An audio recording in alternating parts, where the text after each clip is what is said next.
dan bersama. dan Inilah Injil Yesus Kristus menurut Yohanes. dimuliakanlah Tuhan.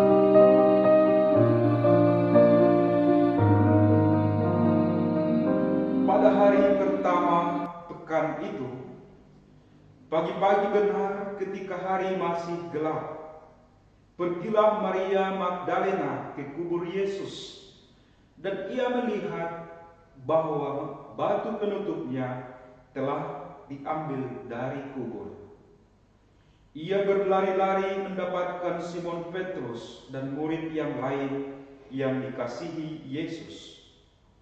Ia berkata kepada mereka, "Tuhan telah diambil orang dari kuburnya, dan kami tidak tahu di mana ia diletakkan." Lalu berangkatlah Petrus dan murid yang lain itu ke kubur. Keduanya berlari bersama-sama, tetapi murid yang lain itu berlari lebih cepat daripada Petrus, sehingga ia lebih dahulu sampai di kubur. Ia menjenguk ke dalam dan melihat kain kafan terletak di tanah. Akan tetapi ia tidak masuk ke dalam. Kemudian tibalah juga Simon Petrus menyusul dia dan masuk ke dalam kubur itu. Ia melihat kain kafan terletak di tanah, sedangkan kain peluh yang tadinya ada di kepala Yesus tidak terletak dekat kain kafan itu, tetapi terlipat tersendiri di tempat yang lain. Sesudah itu masuklah juga murid yang lain yang lebih dahulu sampai ke kubur itu. Ia melihatnya dan percaya, sebab selama ini mereka belum mengerti isi kitab suci yang mengatakan bahwa ia harus bangkit dari antara orang mati. Demikianlah Injil Tuhan. Terpujilah Kristus.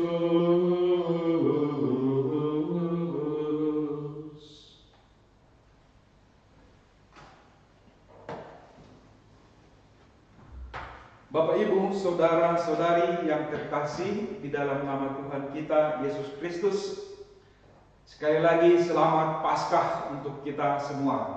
Selamat Paskah. Semoga Bapak, Ibu, saudara-saudari senantiasa dalam berkat Tuhan dan dalam keadaan sehat-sehat saja. Amin. Amin. Amin. Pada hari ini kita merayakan hari Minggu Paskah sebagaimana yang telah Bapak Ibu lihat. Sangat sederhana. Bacaan pertama dan kedua dibacakan oleh pastor paroki.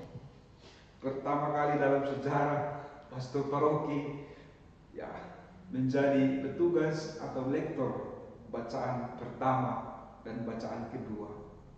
Karena situasi kita tidak dimungkinkan untuk secara bersama-sama merayakan pesta Paskah kali ini.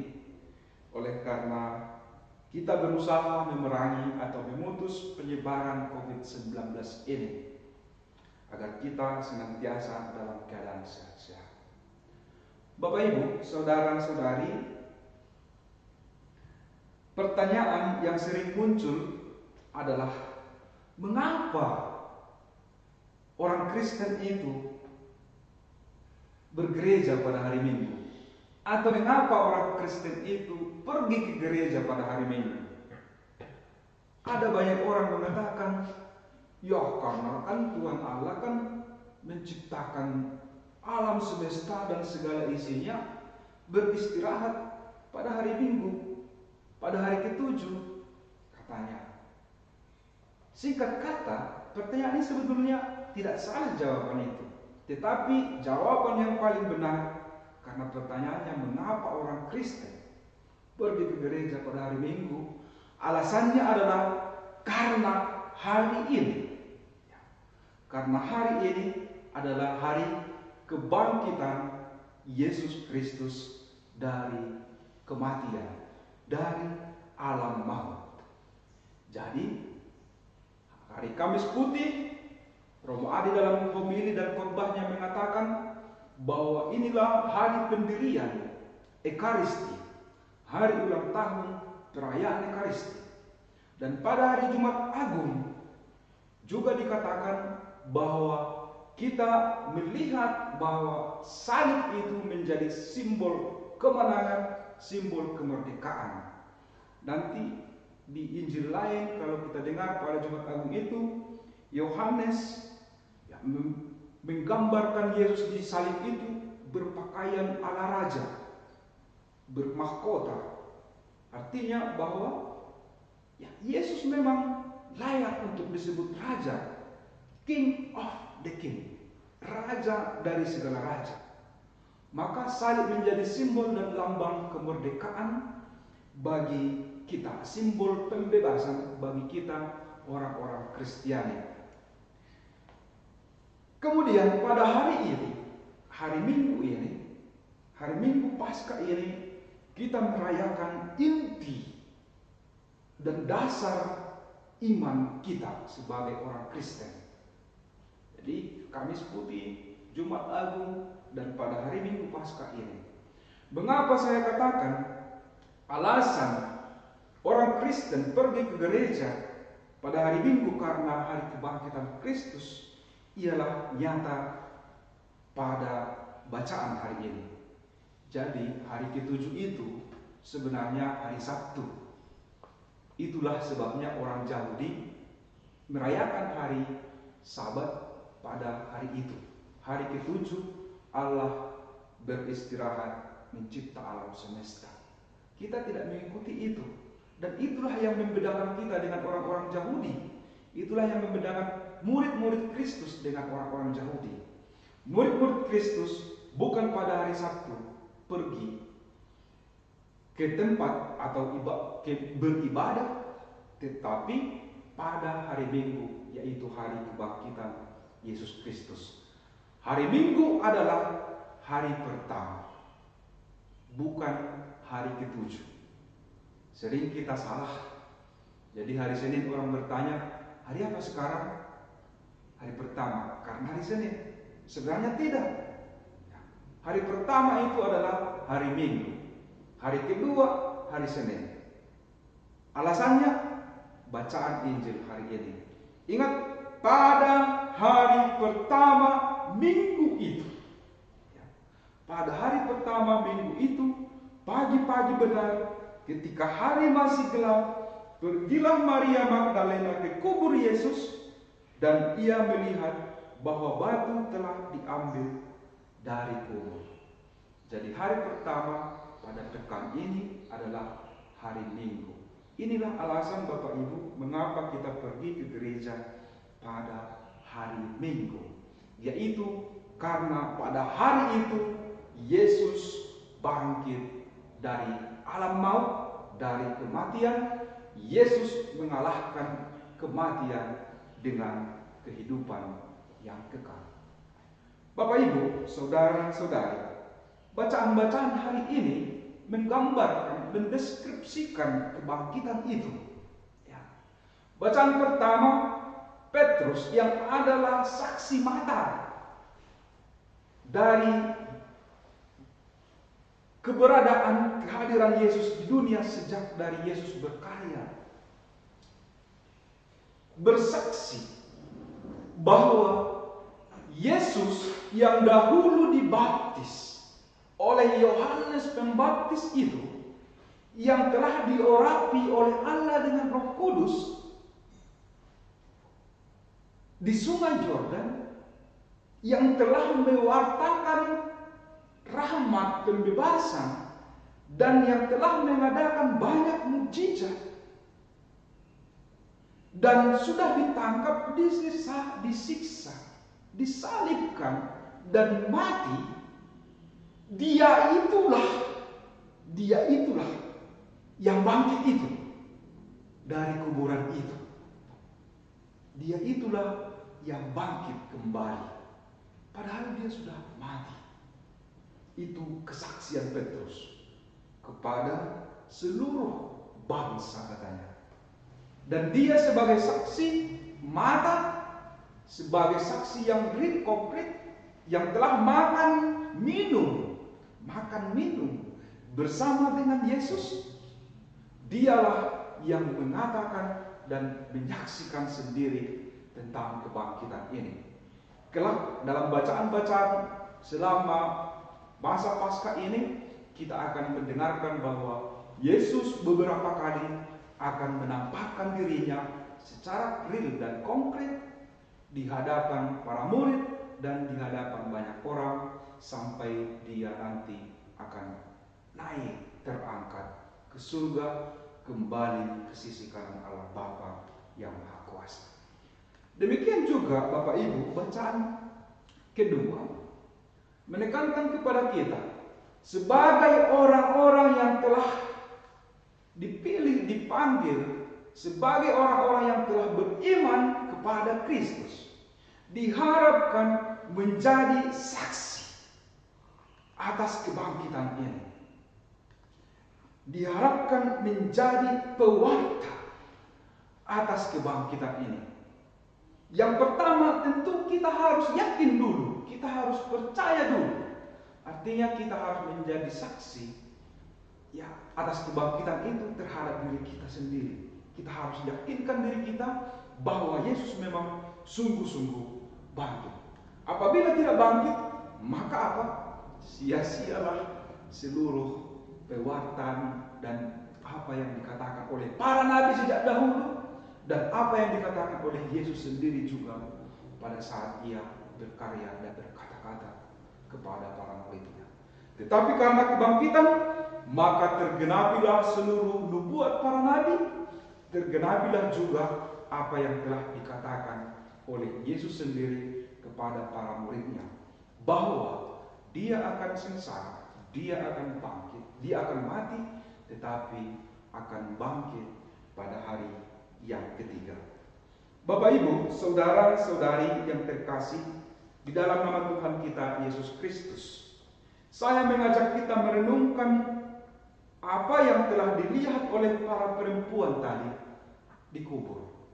Yang pertama yang dilihat adalah bahwa batu terguling, menunjukkan bahwa ada sesuatu. Apakah Yesus ini memang diculik orang atau memang bangkit? Mereka memang belum tahu isi kitab suci pada waktu itu. Nah, Injil ini mau mengatakan bahwa Yesus, atau berisi tentang tanda-tanda bahwa Yesus sudah bangkit. Kalau dia dicuri orang, saya yakin kain-kain itu tidak akan mereka lipat. Di mana ada pencuri yang rapi, ya, saya yakin akan tergeletak di mana-mana saja, atau bahkan dibawa dengan kain itu. Tetapi salah satu tanda, dia tergulung terlipat dengan rapi di samping. Siapa yang melipat? Tentu Yesus sendiri. Ini salah satu indikasi bahwa pada saat itu, yang mau mengatakan bahwa pada saat itu Yesus tidak dicuri orang, dia bangkit. Nanti akan menyatakan atau menunjukkan, menampakkan diri beberapa kali kepada para muridnya. Bapak Ibu, saudara-saudari, singkat homilik, singkat kata, kita perlu merenungkan arti dan makna tanda-tanda kebangkitan ini. Kita mesti melihat atau merefleksikan bahwa batu terguling ini menjadi salah satu syarat atau tanda bahwa Yesus keluar. Kita juga, Bapak Ibu, harus menggulingkan batu keberdosaan yang ada di dalam diri kita, agar mata hati kita mampu melihat kebaikan, mampu melihat kebenaran, mampu melihat keadilan dan kejujuran. Yang kedua, kita harus menggulingkan batu agar kita bisa keluar, agar kita bisa keluar melihat situasi dan konteks hidup sosial kita.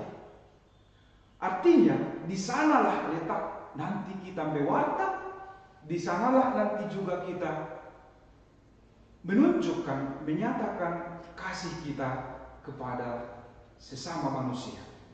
Kita harus keluar dulu, tetapi terlebih dahulu kita menggulingkan batu-batu keberdosaan yang menjadi penghalang bagi kita untuk menyatakan kasih, untuk menyatakan cinta kepada sesama kita.